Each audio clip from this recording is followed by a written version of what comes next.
Egyptian President Mohamed Morsi is in Tehran this week for the meeting of the non-aligned movement.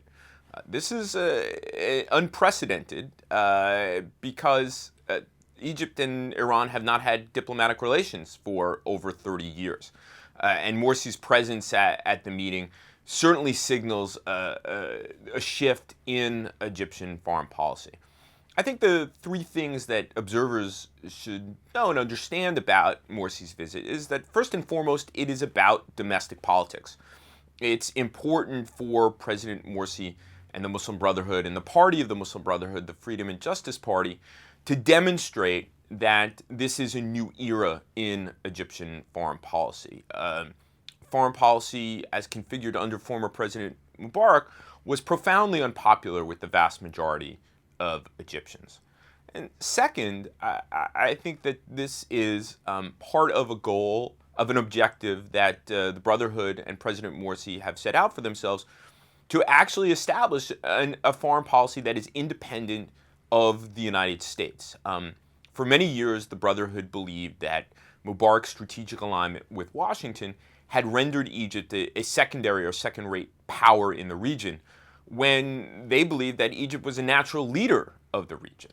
And if Cairo were to pursue a policy that was more independent, that was not perceived to be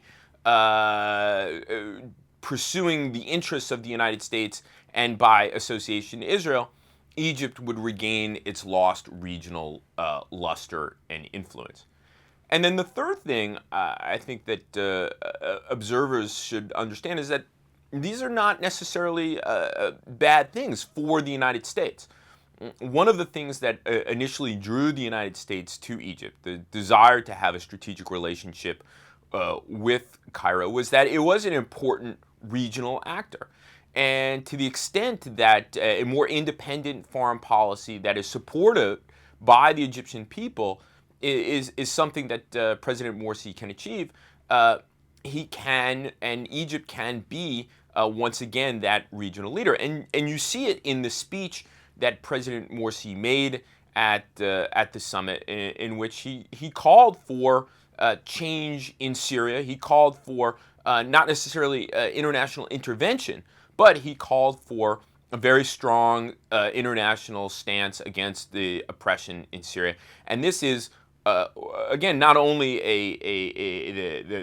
the moral position to take, but a bid on the part of the Egyptians to establish themselves once again as regional leaders. And if Egypt can do that, I think it's a more appropriate interlocutor for the United States in the Middle East than an Egypt that is widely regarded as being nothing more than a lackey of the United States, which is what Egypt had become in the latter Mubarak period.